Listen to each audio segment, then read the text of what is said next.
Te reo ererangi o Te Mānia. This episode was produced in Otatahi by Plains Media, with support from New Zealand On Air. How lucky am I? I have Zazi with me in the studio. You will know Zazi, I have no doubt. She's a speech and language therapist. She's a business owner of her self-named business. She is a content creator for Zazi Plays. She's a mama and she's also a podcaster. And I cannot wait to talk to her about all of these things and, of course, parenting. Thanks for joining us for Being Real Parents with me, Anna, and my colleague and buddy, Kate. We work in the parenting space. And it's here where we'll talk about our worlds as parents, the good, the not so good, and the hilarious, and mix this with what we know about behaviour and psychology. So, Zazi, thank you so much for being with me. Thanks for having me. Morena. Morena, indeed. So you have done this incredible thing of becoming a speech-language therapist, then creating resources that kind of support your mahi, really. And, you know, tell me about them. Tell me about that story. When I went on maternity leave, I realised how quickly you can fall down a Google hole with your child. So you're Googling every 5 minutes, why they're doing this, why they're doing that, and it all points to the worst thing ever. And you end up with advice from different countries that might not apply to what's happening for you. It's so scary. And I realised in, you know, the hours of scrolling Instagram that you do while you're breastfeeding, that there was a space to fill for talking about your child's communication that I knew that I could answer. And in that lonely time of parenting and wanting to use my brain for more than just making lunches and changing nappies, I thought, you know what, I want to be this space for people where they can feel like they can ask one question and get a bit of an answer, or have a safe space to turn to so they're not falling into Google. Yeah, it is a common trap, isn't it? We hear about that all the time. So how old is Zazi now as a business? We just turned 5 this year, so we just had a big celebration. It came full circle actually. We did a gathering at the University of Canterbury, which is where I studied. So it was crazy to have studied all those years ago, and then to come back round to me hosting our business's 5th birthday party there was amazing. Did you study with Dean Sutherland by chance? Yes. He was my business partner for many years, and we started Real Parents together. So a lovely friend. Yeah, how lovely. Yeah, cool. It was such a long time ago. It's, you know, I think back and I'm like, do I even remember anything from university? Who let me graduate from there? But yeah, great time. Beautiful. And so 5 years. Congratulations. Thank you. Yeah. And how has that journey started? So you started with products first, or did you start with kind of communicating parenting? No, it just started with blogging, with sharing how I was playing with my son in order to support his communication. So just sharing play ideas, and then with added information about what you could be saying specifically that supports language and turn taking and interaction, and how you could use your hands to sign. So because children often pick up sign way quicker than they do oral language. So I was sharing that, and then my business has sort of grown as my children have grown. So when it came to my son learning how to eat and to feed himself, I was just so frustrated with I knew what was good for development and what I really wanted to buy off the market, and I just couldn't find it. And I couldn't, if it was in some other country forever away, but not where I needed it. So I just thought, you know what, I'm going to design these things for myself. So slowly we brought out products, and then I started designing my own products, which was a big shift. So it's crazy to say now that I'm a product designer. It's not where I expected to be when I trained as a speech therapist years ago. Oh, yeah, and I didn't even mention you're a product designer. That's massive. Hey? Yeah.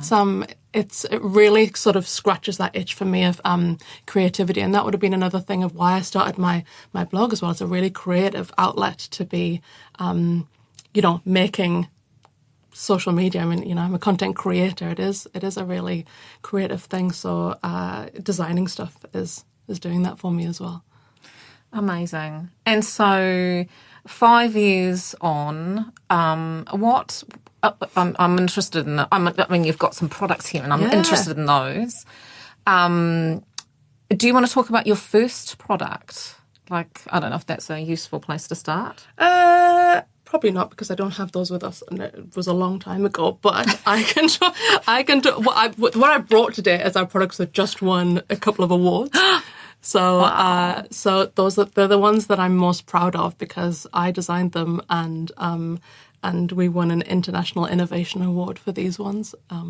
Amazing. When did that happen? So we won for our Clever Mealtime Essentials range, which is all of our feeding things. I won that last year for baby feeding set internationally. And then this year we won for our Messy Mat, which the design of which I hand drew for with language in mind. So it's called Tiny Town. So it's a road and town map, so that when parents are playing on it, they could also talk about things in their community, like going to school or going to the airport or going to the park, as they're playing with toys and cars. So they've all got this kind of communication commitment to them, hey? Yeah, nearly all of our products come back to, at my core, what I was frustrated at when I was trying to buy things for my kids was that things would look beautiful, but then weren't necessarily designed for children. So I was buying all these spoons, and then they wouldn't physically fit in my child's mouth. And I was thinking, well, this looks lovely on a screen, but actually, why are there spoons that exist that don't fit in children's mouths? Why are there spoons that exist that are so flexible? It's comical. They can't pick anything up because it bends. So I just, it all has to come back to me. To, is it beneficial for children? Is it supporting a child in their development? And if not, then, I'm not using it. That's the bottom line. Yeah, has to be, kids have to be at the centre as opposed to it just looking pretty. Yes, and that is a very common thing across many products that are meant to be built for children, hey? Yeah. Anything white possibly needs to be eradicated. Yeah. Well, hey, my motto is messy is best, so a lot of what I talk about on, I do not like being covered in spaghetti bolognese. No one does, but a lot of what I'm trying to preach is that, especially with social media now, we tend to see the shiny best bits of people's lives. Yes. And I always remember this one mother creator chopping her pillows on her sofa, and I just thought, I'm not chopping my pillows. My pillows are all over the floor for play, and they've got stuff on them. And I think it's a scary time now in social media to be comparing yourself to the perfection that is seen online, when the reality of parenting and raising a child is really messy, and children have to be, incredibly messy, as that's how they learn. Play is learning. And if we're restricting children by trying to stop them damaging their house or stopping them ruining this beautiful, expensive shirt, we're restricting their learning because they're not playing as they should be. So my motto is messy is best, and I try and share my mess of a house and the realities of the laundry mountain and everything else, to show that we're all just doing our best, and putting children at the centre, and prioritising play and connection over the dishes, all other things. Yeah, that's right.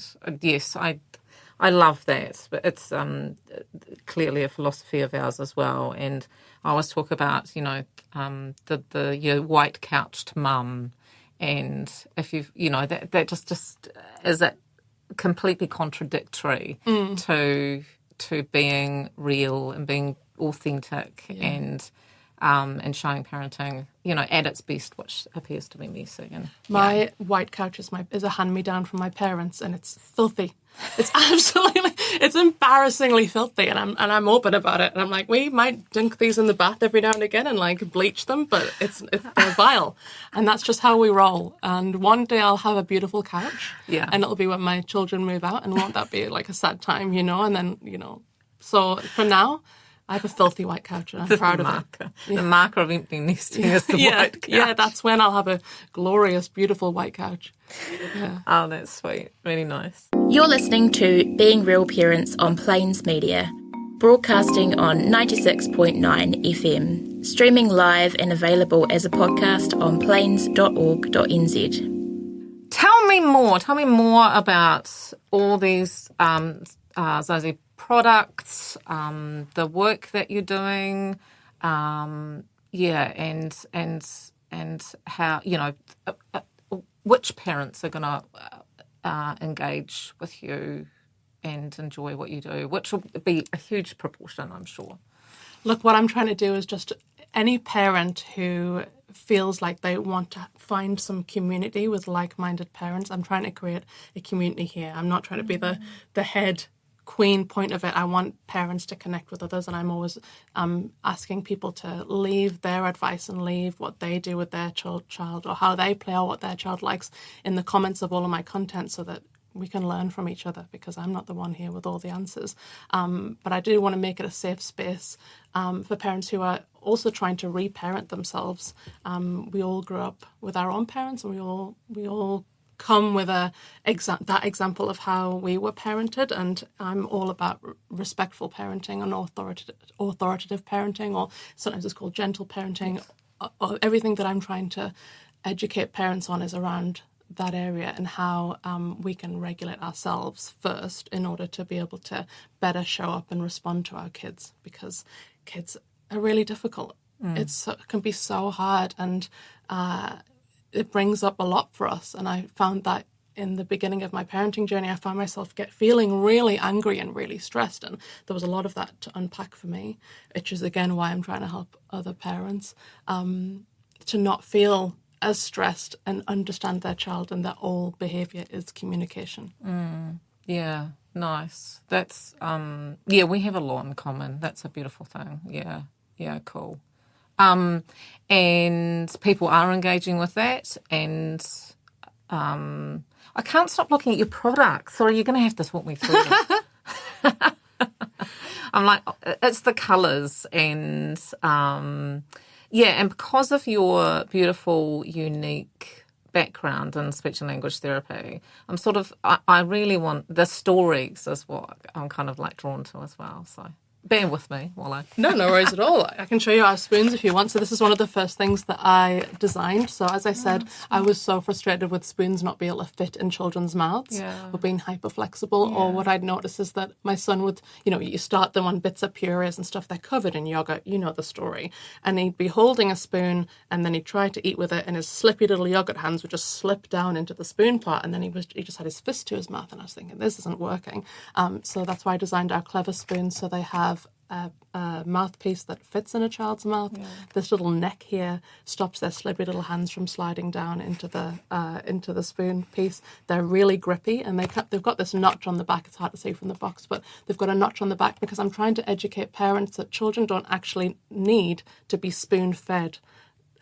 It can be really supportive for them if you just scoop the food for them and leave it sitting on the edge of the bowl, and their job from the beginning is to bring it to their own mouth. Children can bring toys in their own hands to their own mouths from 4 months onwards. It's the same with a spoon, and it can actually reduce a lot of stress and pressure that a parent isn't actively trying to get food in their mouth, that their children are doing it for themselves.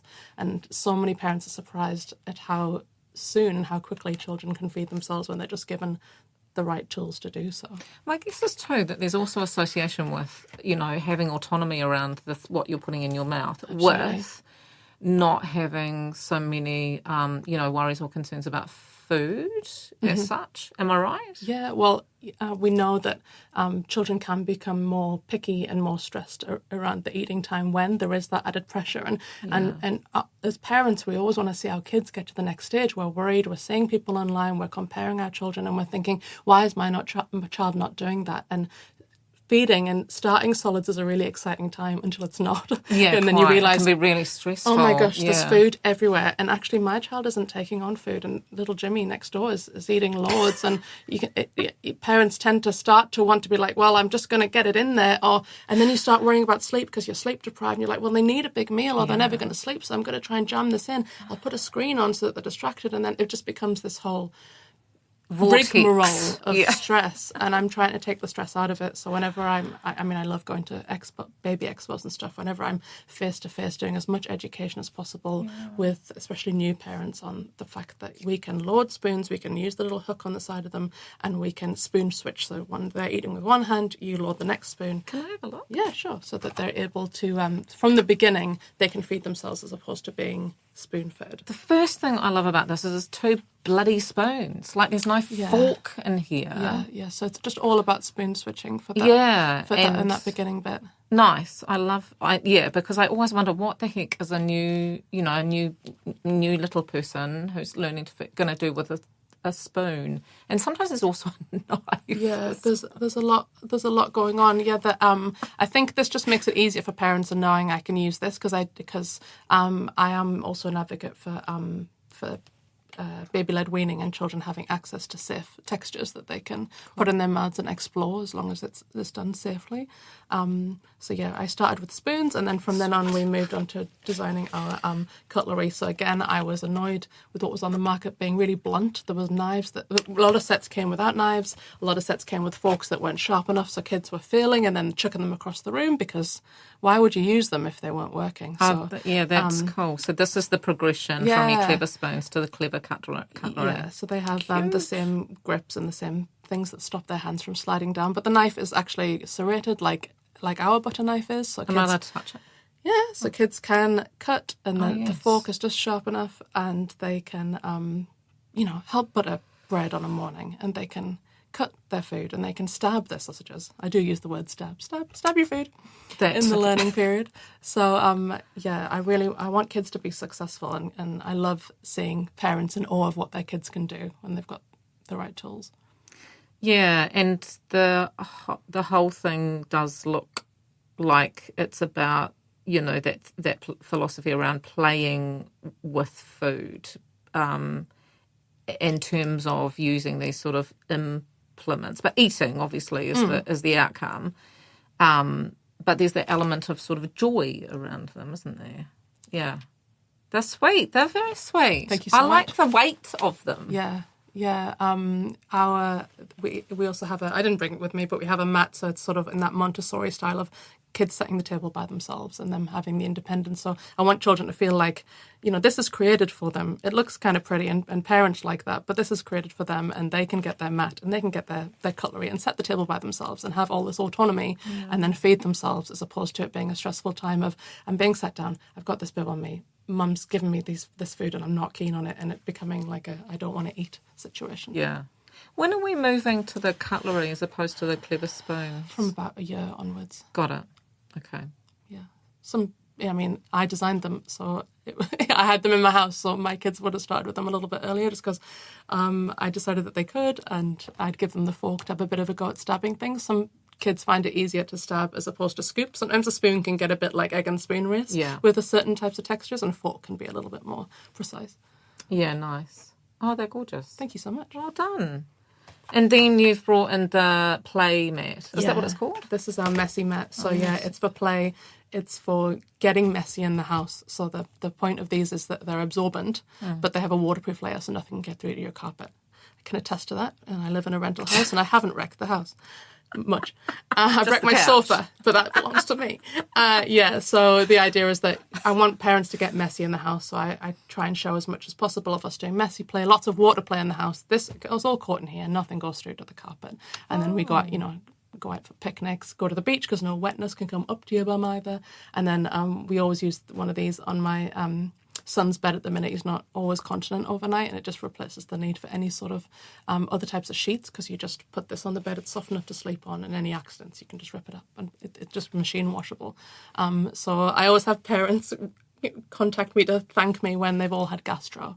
That's the time when it really comes into its own, and that's when it's protecting your sofa and your life. Amazing. And what was the story behind your messy mat?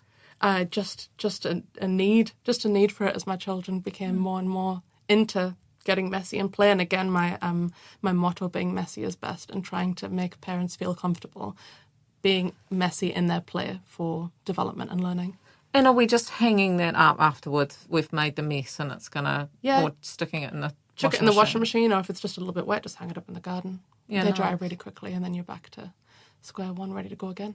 So it's all very functional, isn't it? I hope so. That's what I'm trying. That's what we're aiming to do. I just want parents to feel like they have got the tools to set themselves up for success as well, because you're more likely to do this sort of play with your child if you know that your carpet isn't going to get wrecked. And I try and show my house looking as much as I can like a kindergarten, because we know we send our children to early childhood centres, and there's toys rotated and there's all these activities and it looks fun, but it is actually all for learning. And we can fall into traps in the house of being like, oh, I've put all the toys away because it was a mess and I'll only get one thing out, or we won't get messy because it's too much stress for me. And I want parents to feel like, actually, I could tackle that. I could give that a go because I've got the messy mat that I can put down and I can foster my child's learning because it feels a bit easier for me. Because we've got enough on our plates as parents without being like, well, the carpet's soaked now, I'm realising that we're going to come to some top tips that I'm going to make you give us all, which will be great. But I was just wondering about, I'm just aware of your philosophy around parenting and it being very child-centred, and I'm wondering how you came to that. Like, did that come after parenting, or did you feel like you were working on that in your study, or? I think that really developed through my work. I trained as a speech and language therapist, and then I went straight to work for the Ministry of Education in Dunedin, and I worked there as a speech therapist for a number of years, and then I became a service manager within education. So I was managing a transdisciplinary team of different professionals, psychologists and occupational therapists and advisors of the deaf and etc. And just working with this incredible group of professionals wearing many hats and learning from them all and realising, you just get a better sense of everything when you're hearing everyone's different professional lens. And then you can't help but put children in the centre after that when you see it's... One of the things that I try and teach parents is that all behaviour is communication. And I think when you think like that, you are less likely to be as reactive when you just realise that children actually aren't being naughty, they're just communicating something. So having all these professionals around me has taught me to think more like that, and I'm just trying to pass on that knowledge to other parents so that they feel less reactive and they're able to respond calmly and not become as triggered by their children, because they understand that these are just little underdeveloped brains doing their best in the moment. Yeah, nice. I always try and think about how we can shift our thinking if we find it too hard to play in messy ways, or we find it too hard to manage our own emotions with regard to our children, because it is hard, and those little tips are really special and really helpful. Yeah. It's so difficult, but it starts with us. I'm doing as much as I can to show how I'm regulating myself first and putting myself first as a parent so that I can show up and be kind and play and stuff. And I wouldn't be able to do that if I was running myself into the ground. I do have to take time for myself, and I try to promote that parents do that too. Yeah, you are kind. Yeah. Zazi's going to provide our top tips based on her education, experience, and being a mama. Yeah. I'm going to talk about play. I have to talk about play. That is just my thing. I think a lot of parents are scared of play. You forget how to play when you get a little bit older and life is busy. I think it's so important that we do our best, even if it's just taking 5 minutes to get alongside our children and do whatever they're doing. I think sometimes we can fall into the trap of thinking we have to be entertainers, and we can join in with the cars and we're creating, here's a magical world and here's what we're going to do next, and my car's doing this. And I try to educate parents that one of the best things that you can do is just observe and watch what your child is doing. See what they're doing with the cars or whatever they're playing with. You take a couple of the cars and do the same as them. Yeah. That's what will make a child feel safe. That's what a child is more likely to start communicating and telling you what they're doing and taking turns if they feel like you're on board doing the same thing. We don't need to entertain, and we don't actually need to take over and do it better. A good example is with blocks. If we picked up Lego, we know what to do. We can build an entire house. But your child, actually, if you'd observed them, might have just been enjoying banging them together and making a noise. So it's important that we meet children where they are. So my first tip would be, aside from joining in, just watching what they're doing and copying. Nice. That's really sweet, isn't it? And you're right that we forget to play, or we just forget to bring it into the day, don't we? Yeah. And and it is really important for those relationship, communication, everything. Yeah, foundational. Yeah, it's huge. Anything else that you want to add? Well, that was tip 1. I've got another 2 tips here. Let's go. Tip 2 would be, remember that play for kids can be just joining in with you. Kids just want to be alongside us all the time. So whilst it often feels like we've got to keep kids busy in order for us to get stuff done, it can really help if we just feel a bit more comfortable with them being alongside us. So can they put a couple of socks in the washing machine? Can they have a spray bottle with nothing in it while you're cleaning the windows? Can they be putting pasta in a bowl at cooking time, even if you're not cooking pasta, just so they feel like they're part of it in the kitchen? They're more likely to be alongside you, you're more likely to talk to them, and they're getting so much out of that. That is play to a child. So don't feel like you've got to set up a magical play experience when they could just be using a squirty bottle against your windows with you. Whatever's alongside you is beneficial. And the third tip would be to just be as mindful as you can be about screen time. I'm not anti-screen time. My kids have the TV. That's totally fine. But it creeps in. And I think if we're all honest, we're all a bit addicted to our phones. Our phones are like a fast source of dopamine. We can have the whole internet in our eyes at nighttime, and where it's easy to become quick to just be like, oh, Google, I'll just show you this on my phone. I'll show you how this works on my phone. And I think screens are often replacing a lot of what we could do connecting face-to-face. And our kids are seeing more and more fast-paced, busy screen content, and it is affecting their language development over time. It is affecting their attention. So I think wherever possible, being brave and seeing what we can do face to face before we jump straight into, here's how I can show you on my screen. Nice.